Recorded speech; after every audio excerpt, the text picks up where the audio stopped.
Welcome back. This week we got UFC Fight Night in the Super Bowl 60. I'm excited. Are you excited? I'm excited. We're I'm excited for the Olympics. The opening ceremony is tonight. That's going down. A lot of sports happening this weekend. Let's fucking go. All right. Don't be too sad that there's no NHL because we do have hockey in the Olympics along with some other sports. USA tomorrow morning. USA tomorrow morning. Supposed to smoke. Who is it? Finland? I think it's Finland. Supposed to smoke them. Yeah, so any picks for the PGA? PGA's going down. I was Goddard looking. was doing good again this last time I checked. Pearson Cootie was doing good also. Scheffler. Yep. Scotty. No. No? Scotty was doing bad. He was doing bad. But I don't know if he made the cut or not. I forgot to check that. He might have made the cut, but if he did, he barely made it. So if he did make the cut, him to make the top 20 would be a decent bet. I don't know what the odds would be on that, but I was gonna look at that. I was gonna wait to see if he made the cut or not. But I was looking at it. I like Pearson Cootie, and I like Hideki Matsuyama. So Then we're fighting in Fighting Vegas. in Vegas, Apex Center. Yes. First Apex card of the Paramount edition. Batista versus Oliveira main event. Good card. What else do we got? Is that it? Do you have a golfer to bet? No golfers bet for me. I just watched a few highlights, see how it went. Yeah. No race this weekend. No NASCAR this weekend. Nope, no NASCAR this weekend, but there are a lot of Olympics happening. All right. Then, so we got Super Bowl and UFC basically. Is that what we're talking about? Yep. All right. Yeah, the Patriots and the Seahawks. UFC Fight Night. I have 5 fights for this card. First one I like is Gufarov versus Wicklax. I don't know Wicklax too well, but I know Gufarov and he looks like a very good prospect. I think he's a top 10 guy. He obviously needs to fight a few more people. He needs to prove himself, but he has very solid wrestling and offensive and defensive wrestling. And his striking is coming along, it seems like. I think he's new to striking. He's been working on it, but he seems solid still. I think he has 2 knockouts to his name right now. So, Wicklax I don't know too well. I did watch one of his fights. He seems like mainly just a grappler, and that's who Gufarov wants to fight right now. So, give me Gufarov probably by knockout, but maybe decision. It's kind of close, but minus 125. It's a close line, money line. So, you could just stick with the minus 125, honestly. Vertenikov versus Nico Price. I hate to say it because I love Nico Price, but I'm going to have to take Vertenikov minus 330. I feel like that's a pretty good line, even though I know it's minus 330. It seems like a lot, but Nico Price is just 3 fights past his prime. He's fun, he's awesome, but he shouldn't be here anymore. Basically, as simple as that. Next fight, I have Dustin Jacoby versus Julius Walker. I think Jacoby's toughness in boxing is just going to be too much for Julius. I think KO by plus 200 for Jacoby is a good line. He's at minus 180 money line to win right now, and he's not submitting him, and I don't see it going to decision. So I'm gonna say plus 200 by knockout is a pretty good line for Dustin Jacoby there. Indeed. Next fight I like is Almeida versus Kuniev. Almeida has had some cardio struggles, but they're throwing him a bone here on somebody who also doesn't want to take it 3 rounds or can't really fight 3 rounds. So it's really about who wins the first 2 rounds. And Almeida's strong in the first round, so I'm hoping he can keep it together. Maybe he worked on his cardio a little bit. He can win that second round.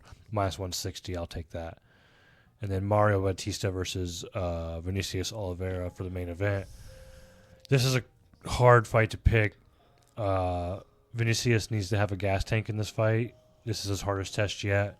He definitely can stand with this with Mario. Mario's a great stand-up, but Oliveira's on another level. Mario's going to want to wrestle most of this fight and hope to tire Oliveira out and beat him in rounds 4 and 5. that's kind of his path to victory. I'm hoping Oliveira's cardio holds up and plus 130. He's the better fighter. If his cardio holds up, he'll be able to just piece him apart, win 3 rounds, 4 rounds, and get a decision. But Oliveira plus 130, I think that's a good line there. So I like that line. That's why I'm going to take it for a knockout. Oliveira for a knockout for me. he has really good striking, so it's possible. Very nice. Those are our UFC picks. I got 1. He's got 5, 6. 5. Yep. All good picks to me. Yep. Gufarov, Vertenikov, Jacoby, Almeida, and Oliveira. All right. So now it's cold everywhere outside. So let's move around. All right. Heading over to the Winter Olympics in Milan. What do you like over there? What we got? Well, we have a few things happening early in the morning at about 5:30, I think, or so. Okay. Doing the men's downhill main event. The Olympics are here. We're going to do from Switzerland at plus 220, Marco Odermatt. Pretty good skier. Best so far in the country, in the world. Top of the game, plus 220 Marco for the men's downhill main event. For gold, of course. You could put on the podium or to win at plus 950. It is his hometown. Dominic Paris. You can put him up there. Same race? Same race. Gotcha. He's from Italy. The course, or whatever you want to call it, Is in Italy. not the mountain. The course is called Stellavi, something like that. Okay. So expect crashes. A lot of high speed, icy. Probably some crashes. Probably a good event Probably be to fun. watch. Yeah, get up early, watch it, make some bets. We're also good to go women's downhill. I didn't get the odds in this, but Lindsey Vonn Yes, Lindsey Vonn. Yes. is very good there. Let's see. It's curling. Everybody likes a good curling. We can go curling with a mixed doubles. You got to watch curling. So you have to know who has the hammer advantage. You know what I'm saying? If you're the last one to throw the puck down the lane, you have a better advantage of winning, getting those points. Taking a few curling classes, have you? Yeah, I watch it. I like it when they bust out the measuring stick. It's always intense. But that's what we're. You just gotta watch out for the curling. Not sure who's gonna win. America's always doing good on top. Canada does pretty good. Canada. Norway's always a good Olympic competitor, but we'll see what happens. But then the Balathon mixed relay. That's where you ski and do multiple events. Mm-hmm. Basically, a competitor from Norway is in second. I like Norway to win outright. I like Norway in this race for the plus 470 for Norway. That's it for the Olympics. Not really much this weekend. Like I said, the gold medals early morning for the men's downhill.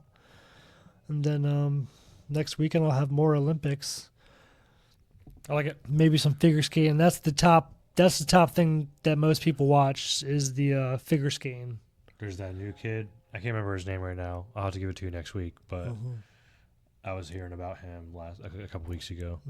I saw a couple highlights of him. He seems really good. Yep, the Jamaica team qualified to come to the Olympics, so they're going to be bobsledding. they'll be bobsledding. We come to Jamaica for the bobsled team, man. Yep. All right. To the Super Bowl. To the Super Bowl. I have some predictions. I have some parlays. I have some prop bets. Let's get into it. Yes. So, Seahawks versus New England. Seahawks are a 4.5-point favorite in Santa Clara. 45.5 over under. You can get New England straight up for plus 195, plus 200 basically. Is what I saw it at. New England's kind of struggled throughout the playoffs. They haven't looked the best. They've only scored 10 points against Denver. One of those was on like super short field. The only touchdown they got. Versus the Texans, they didn't look so great. Couldn't move the ball really.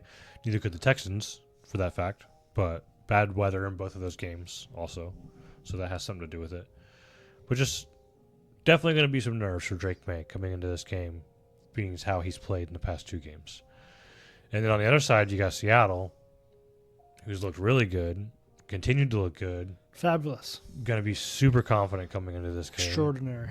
Everybody thinks they're going to win. Probably going to win. They think they're going to win. I think they are. So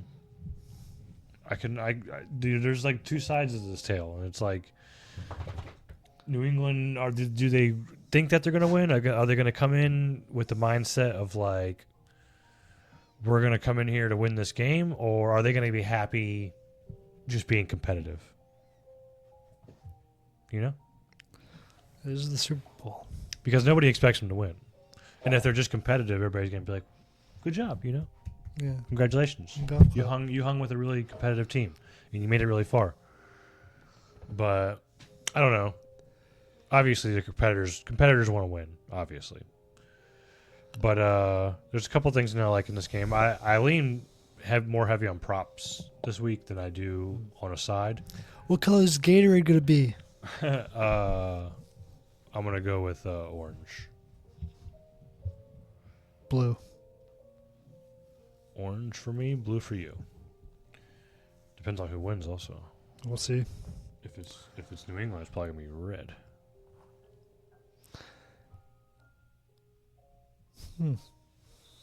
Could be. All right, so let's get into some props. All right. Super Bowl. One of the things I was looking at in this game is Cooper Kupp coming in on Seattle with Super Bowl experience. Yes. He's going to be one of the people on the team that has real Super Bowl experience. And I feel like they're going to kind of lean on that.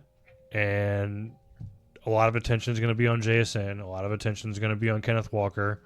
And Cooper Kupp's going to have some opportunities. Indeed. I did see one bet out there. It was 4 receptions and a touchdown for Cooper Kupp plus 510. So I like that. I went ahead and stuck something on that. I do think he's going to get a look in the end zone. They're going to try to run some trickery, off look some plays. Try to see if they can get Cooper Kupp in there. Try to see if they can get A.J. Barner in there. Try to see if they can get some players like Shaheed in there. Players that aren't exactly going to be doubled up. I mean, New England's going to double JSN, and they're going to stack the box on Kenneth Walker. So you're going to have to beat them other ways. How many props do you have in this game? What do you like? So you want to go back and forth? You want to hit them with a prop? Yeah. So I got a few props. So first I evaluated the Patriots 17-3 season, and then the Seahawks 14-3. No, that can't be right. 17. That's not right. What did I write there? 12. That's not right. You wrote one of them is a postseason record, and the other one is a preseason, is a regular season record. They're both technically 17-3 right now. Oh, Or no, I'm sorry, because the Seahawks had a bye week, so the Seahawks would be 16-3.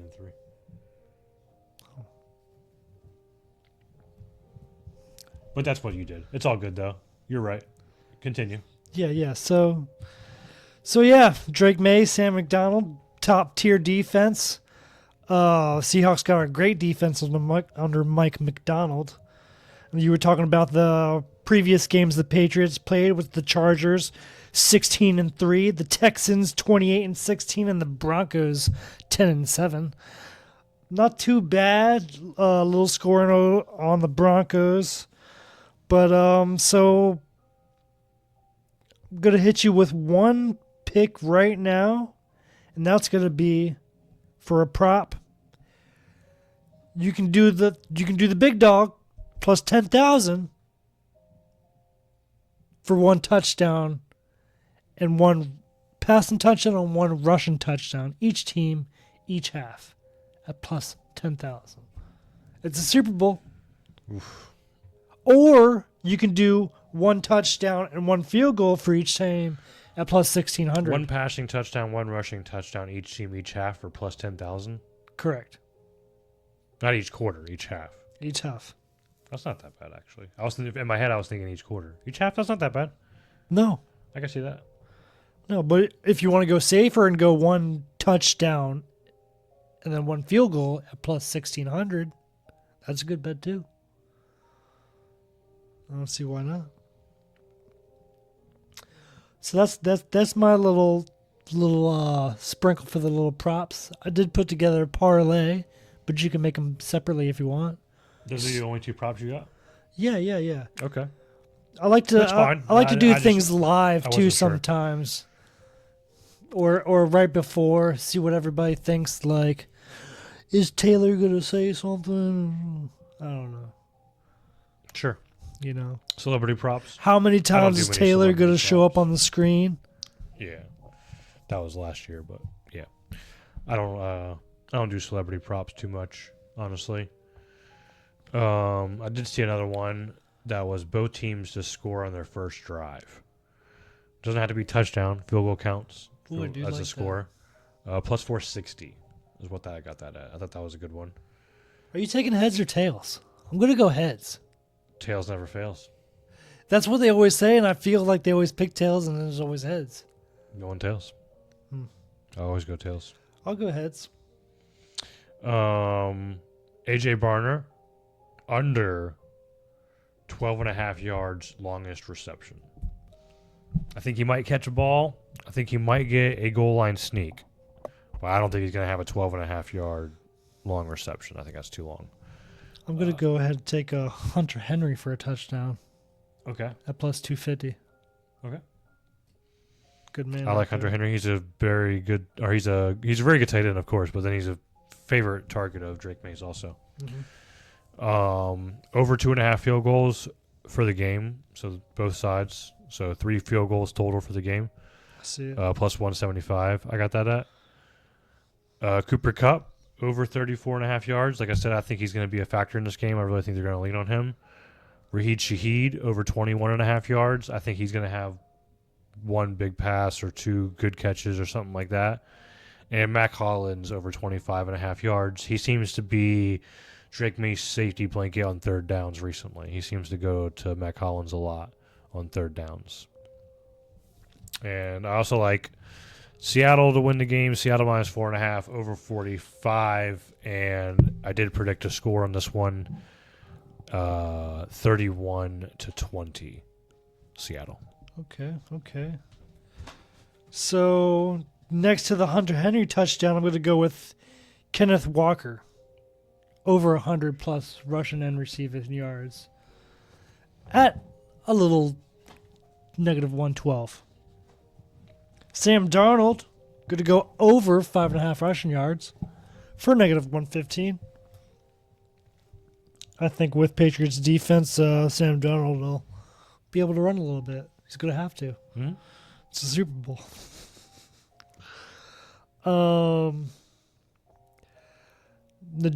Najiba? What? How do you say his last name? And Jigba. Jackson Smith and Jigba.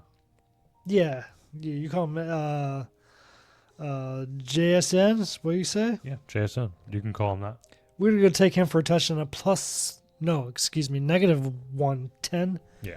for a touchdown. Well, I'm also going to take the Seahawks with the points plus 4 or negative Minus 4.5. 4.5. Negative 4.5. Yep. Negative 112 on that one. And then, last but not least, for my little fun parlay, Keyshawn Booty. Over 2.5 receptions at plus 120. I like that. That gives you a 6-leg parlay. $10 will get you a good 800. Okay. I like it. We're on the same side too. Both picking the Seahawks, as most people are, I guess. What was your picks? What was your score for the prediction for the game? 31-20. What was yours? Mine, I'm going to go 24-35. Now, I did get the Seahawks-Rams game score correct, You did. which was fabulous. It was verified. It's on video. So I'm going 24-35, Seahawks to win. Okay. Now, I also did a combination of various scores that I've gathered, and I averaged them, each one average, and I put together another score going 28-21. Okay. Seattle. Go for Seattle, those. of course. Okay. I like it. Okay. Appreciate you watching. Win some money. Use those bets wisely. Come back next week. Yep. Let us Remember, know how you did. we're here. Whoa, whoa, whoa, whoa, whoa. What's going on? It thinks we're over. We are over. Goodbye. See ya.